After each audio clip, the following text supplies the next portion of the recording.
Esse é o grupo que tomou o poder no Brasil nas eleições. E esta é a culpa dos muraldinos, dos isentões, que enxergavam uma diferença pequena entre Lula da Silva e Bolsonaro na pessoa física, mas foram incapazes de ver que a vitória petista na eleição não é só Lula na presidência, é todo o aparato radical que o cerca, tomando todo o aparato do Estado brasileiro.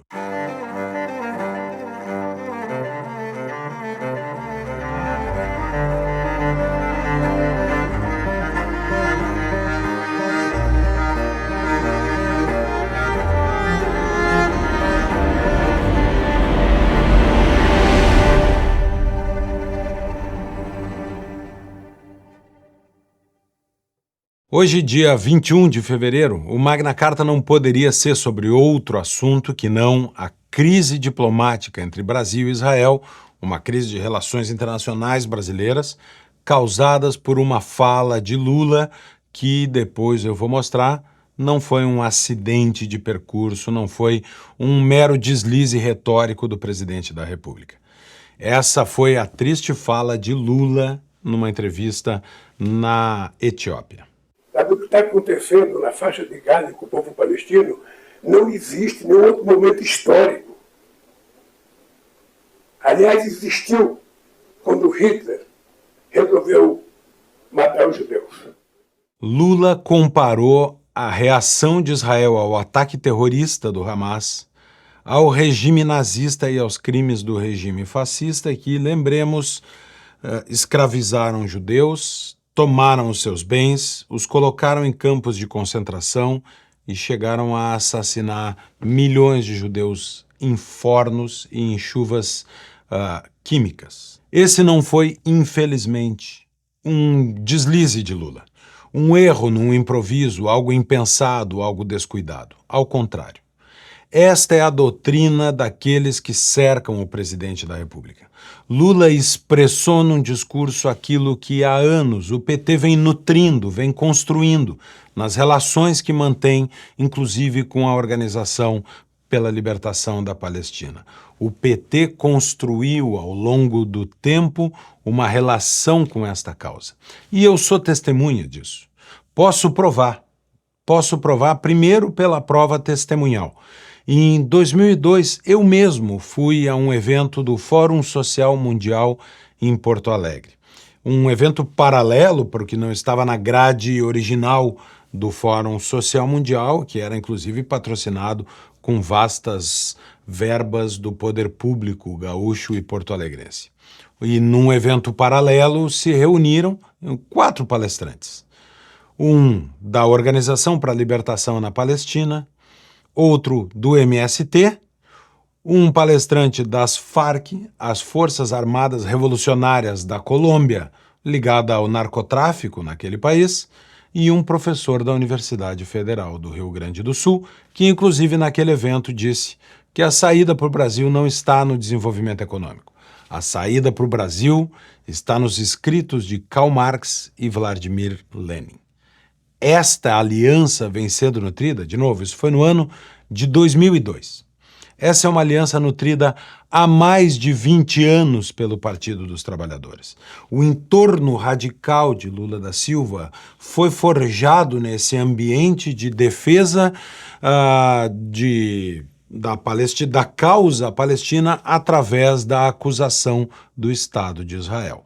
E se a prova testemunhal não é suficiente, vamos à prova documental.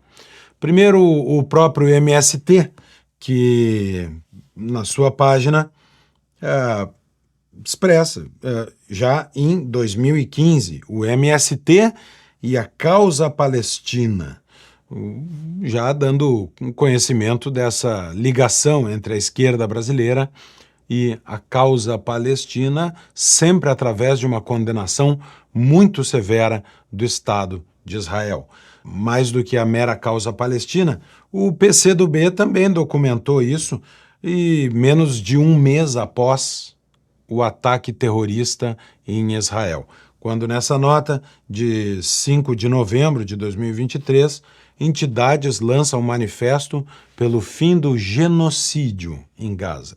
Ou seja, o Partido Comunista do Brasil, muito cedo, junto com entidades, claro, todas elas de esquerda, adotou o discurso de que o que estava acontecendo em Gaza era um genocídio. O radical Partido Comunista do Brasil. Também, no passado, um Fórum Social Mundial específico, Fórum Social Mundial pela Palestina, no ano de 2012, foi realizado em Porto Alegre. Não sei se com recursos da causa palestina, mas há muito tempo esta aliança vem dando sinais da sua existência e muitos brasileiros preferiram ignorar ou a eles não chegou a informação desse laço. Veja a própria CUT, na luta por direitos, CUT vai ao Fórum Social e a Gaza em 2016. Portanto, há quase 10 anos, uma relação também da CUT, financiada com recursos do sistema sindical brasileiro, que em vez de estar lutando pelos direitos dos trabalhadores, está fazendo relações com a faixa de Gaza. E também o próprio PT, no seu site, publica esse artigo, Precisamos Palestinar, por Fátima Ali e Miziara Oliveira, isso em 2021, portanto, antes ainda dos ataques. Ou seja, há uma longa tradição da esquerda brasileira de aliança com os palestinos para acusar Israel. Esta turma forjada nos fóruns sociais mundiais e demais convescotes da esquerda é que está ao redor de Lula da Silva. E é por isso que Lula da Silva é capaz de proferir o julgamento mais severo contra Israel, mas é incapaz de entender ou de assumir o que está acontecendo na Venezuela, país que ele conhece muito bem, que também sempre frequentou esses convescotes de esquerda através da liderança de Chávez e Maduro, mas agora que as eleições na Venezuela vão acontecer com uma oposição reprimida, com agentes políticos proibidos de concorrer nas eleições, com lideranças partidárias presas e com a expulsão da Venezuela de organismos internacionais, para isso Lula não é capaz de proferir um julgamento tão preciso como profere contra Israel. A agência de direitos humanos da Venezuela, da ONU na Venezuela, funcionários estão sendo expulsos de lá, 72 horas para eles saírem. Gostaria de saber se o senhor se pronunciou sobre isso também. Não, eu não tenho as informações, sabe, do que está acontecendo na Venezuela, na briga da Venezuela com a ONU. Eu posso responder essa pergunta com precisão quando eu chegar ao Brasil, tiver uma reunião com a política externa brasileira e saber. Então, Lula não sabe o que acontece na Venezuela. Não está a par, não se interessou em descobrir o que seu aliado está fazendo no país vizinho.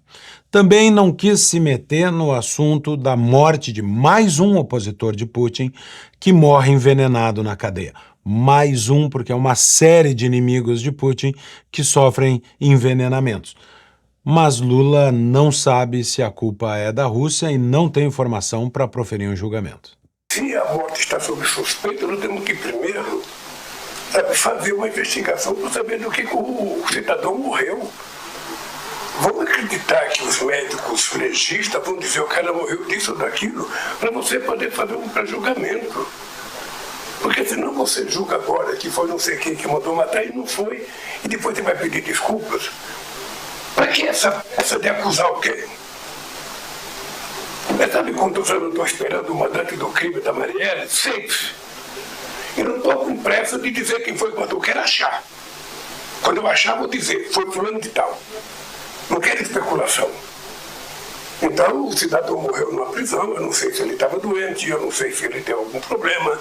Sabe, como morreu um cidadão num avião que veio para a Etiópia trazer a delegação brasileira. Vocês sabem que um rapaz morreu dentro do avião. Sabe, a gente vai culpar quem? Tem que fazer a perícia para depois saber o seguinte, olha, esse cara teve tal coisa e morreu. Porque senão é banalizar uma acusação. Sabe? Eu até compreendo os interesses de quem acusa imediatamente, foi fulano, mas não é o meu mote. Eu espero sabe, que o legista que vai fazer, sabe, o exame diga do que o cidadão morreu. Já Biden, que todos nós sabemos que está mais para Lula da Silva que para Bolsonaro, esse não tapou os olhos com a peneira e é capaz de responder o que aconteceu na Rússia. Reports of his death, if they're true, and I have no reason to believe they're not, Russian authorities are going to tell their own story. But make no mistake, Putin is responsible for Navalny's death. Putin is responsible. What has happened to Navalny is yet more proof of Putin's brutality.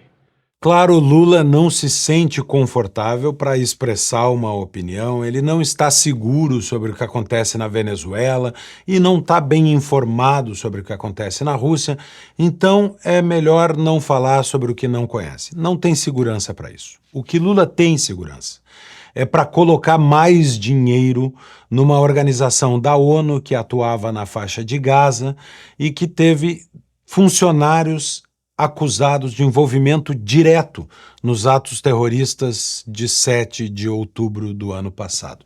Ou seja, uma aliança entre os radicais islâmicos e a operação desta agência da ONU na faixa de Gaza, que causou um escândalo mundial a ponto de diversos países cancelarem o financiamento dessa agência da ONU. Esta turma, estes países, sabem o que estão fazendo, sentiram segurança para cancelar o financiamento por causa do envolvimento desta agência nos atentados terroristas em Israel. Quem cancelou o financiamento? Estados Unidos, Alemanha, União Europeia, Suécia, Japão, França, Suíça, Canadá, Reino Unido, Holanda, Austrália, Itália, Áustria, Finlândia, Nova Zelândia, Islândia, Romênia e Estônia, países de um eixo democrático e desenvolvido. Estes todos viram elementos graves o suficiente para cessar o financiamento de uma agência acusada de participar no planejamento e nos atos terroristas de 7 de outubro em Israel. O que fez Lula da Silva? Ele se sentiu confortável não para condenar Putin, mas se sentiu confortável para colocar mais do seu dinheiro, pagador de impostos brasileiro, nesta agência acusada de envolvimento nos atos terroristas. Ou seja, Lula da Silva está brincando com o dinheiro do povo brasileiro, além de brincar com as relações internacionais do Brasil. Tudo isso mostra que a fala de Lula e a escalada da crise diplomática, em que Lula ameaça inclusive expulsar o embaixador de Israel do Brasil, ou seja, romper as relações diplomáticas do Brasil com Israel, tudo isso não foi um mero acidente de percurso, não foi um deslize no discurso de Lula. Isso mostra que Lula está governando com os seus. Lula está ouvindo o seu entorno, a turma do PT, forjada de novo nesse caldeirão dos fóruns sociais mundiais e desses convescotes de esquerda. São os radicais do PT que Lula está ouvindo. Ou seja, a eleição brasileira não era só uma discussão entre quem é o chefe do Estado, entre Lula e Bolsonaro. A discussão da eleição brasileira é uma discussão entre qual grupo político vai governar.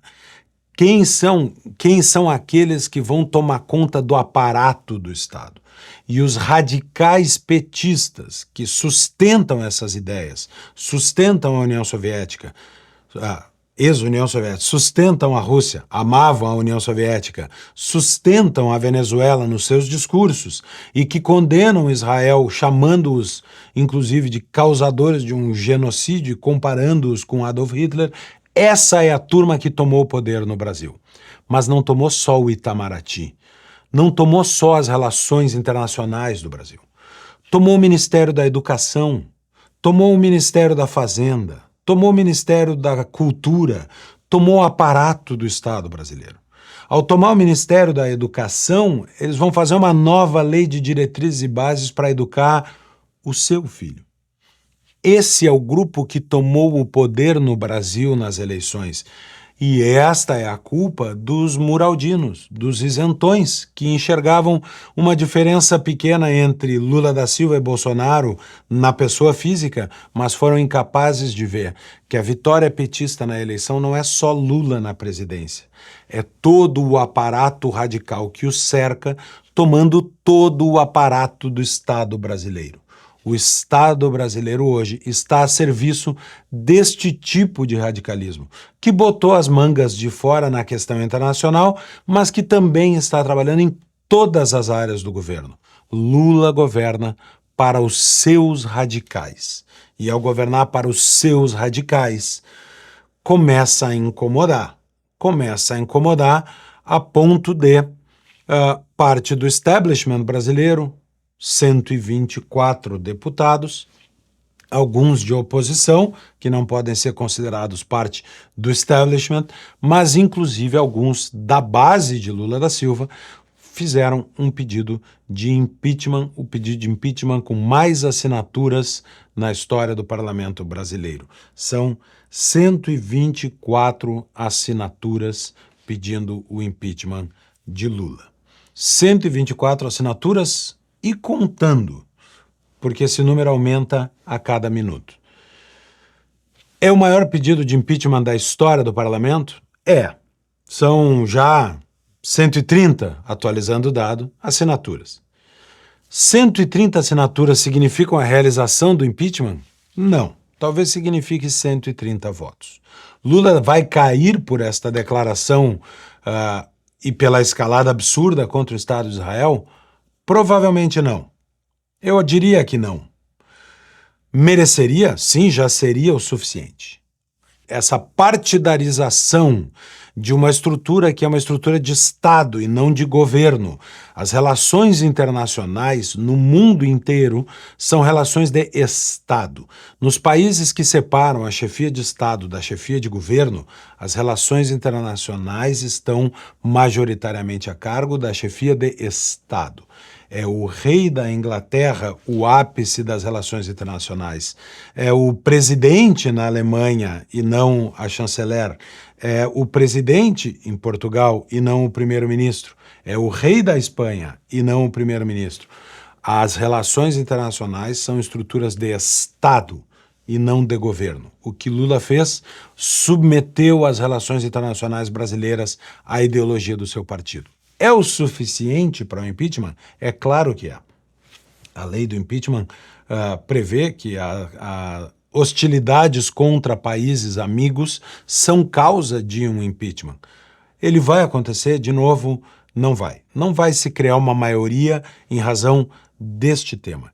Mas o vasto número de parlamentares que assinam também representa um fastio, um exagero, um limite ao qual chegou o governo na tomada do aparato estatal brasileiro como um todo. As 130 assinaturas são um recado para Lula da Silva e para a sua turma que tomou o Brasil de assalto. Do que eles são capazes? Se eles são capazes, se o aparato de Lula é capaz de fazer isso com Israel, o que ele não faz com a rádio da sua cidade, se ousar falar mal do governo? O que ele não faz com a separação de poderes no Brasil? O que não faz com a independência do Poder Judiciário? O que não farão com a sua liberdade de expressão? Eles são capazes de tudo. Quem governa o Brasil é um grupelho de radicais. A isso, esse pedido de impeachment é dirigido. Aos radicais que Lula da Silva escuta e que gosta de escutar. Lula não é um presidente senil como Biden. Ele é um presidente que sabe o que está fazendo e que voltou ao poder para fazer tudo menos união e reconstrução, o lema do seu governo. Voltou para atender os radicais. Voltou para ser mais radical do que fora nos outros governos.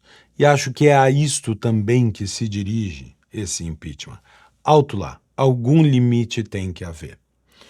São duas as reações. A primeira é esse pedido de impeachment e a segunda é que todo esse cenário também joga um pouco mais de combustível, por assim dizer, na manifestação conclamada por Bolsonaro no dia 25 de fevereiro. Uma manifestação convocada cheia de cuidados, inclusive com um pedido expresso de Bolsonaro para que ela não se replique em outros lugares, em outros estados, em outras cidades, como ele pediu nesse vídeo. Eu quero então agora me dirigir às pessoas que não podem comparecer porque moram muito longe, não têm meios e é plenamente justificado. Eu quero apelar, não façam movimentos em outros municípios, não, nem de manhã e nem de tarde.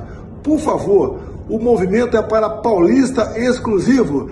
Não marquem, repito, e não compareçam em nenhum movimento fora da capital de São Paulo, fora da Paulista. Colaborem conosco, é uma grande fotografia, um momento ímpar para mostrarmos para o mundo de verde e amarelo, sem faixas e sem cartazes, o que nós queremos, que é Deus, pátria, família e liberdade. Um abraço a todos, muito obrigado pela compreensão. Por que Bolsonaro não quer manifestações em outros lugares do Brasil? Por diversos motivos. O primeiro deles é claro que é uma questão de segurança. Não é possível controlar diversas manifestações em diversos lugares do Brasil e basta meia dúzia de infiltrados para colocar fogo numa lixeira para que se reproduza um clima com imagens à lá 8 de janeiro. O que seria o suficiente para que Bolsonaro saísse algemado do dia 25, de cima do caminhão, no dia 25 de fevereiro. O outro elemento é para controlar as falas. Quem vai falar? Valdemar Costa Neto já mandou uma informação a todos os diretórios estaduais e municipais do PL pedindo para não gastarem recursos partidários para estar nessas manifestações.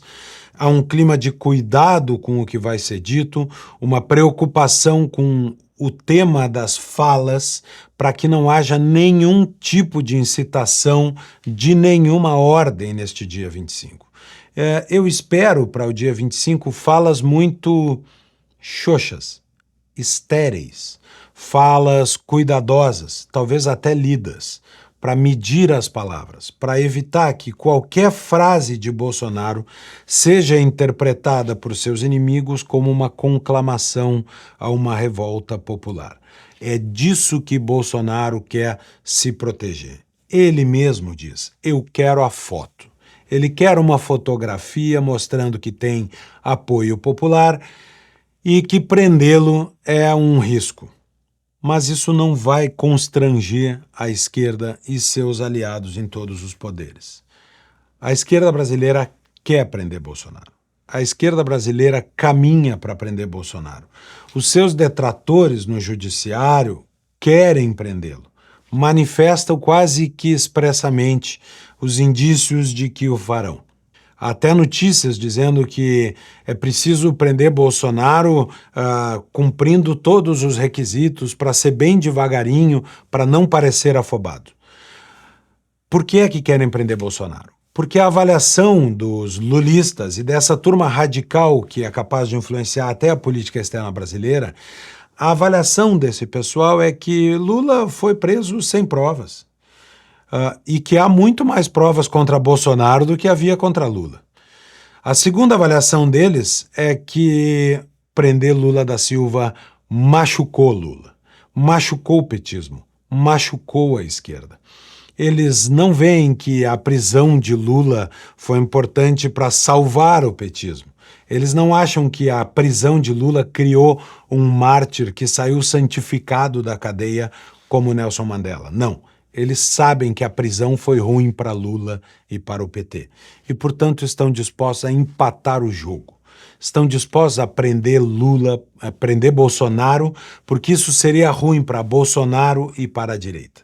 Esta é a lógica dos radicais que cercam Lula e dos magoados em todos os poderes dispostos a uma vingança.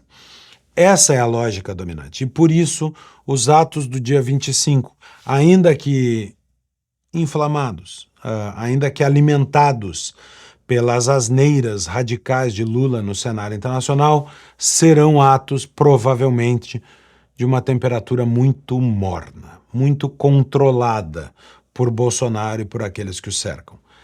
Porque um ato deste, nesse momento, é flertar com o perigo da intenção de colocá-lo na cadeia. Esses dois elementos de reação do Congresso Nacional com o pedido de impeachment e de uma grande manifestação nas ruas que parece que está por vir, mostram em conjunto uma reação da população brasileira. Uma reação democrática, uma reação cívica, feita com dois instrumentos constitucionais, legais e os mais democráticos possíveis. A manifestação da vontade do povo de forma pacífica nas ruas e o exercício dos mandatos que o povo entregou pelo voto para seus representantes no Congresso. São dois importantes sinais de que o Brasil não assistirá sentado à escalada autoritária do grupo petista no poder. O Brasil não esperará que todo o aparato do Estado esteja tomado e que todas as estruturas de controle de poder estejam corroídas. O Brasil não desistirá de restaurar a sua liberdade.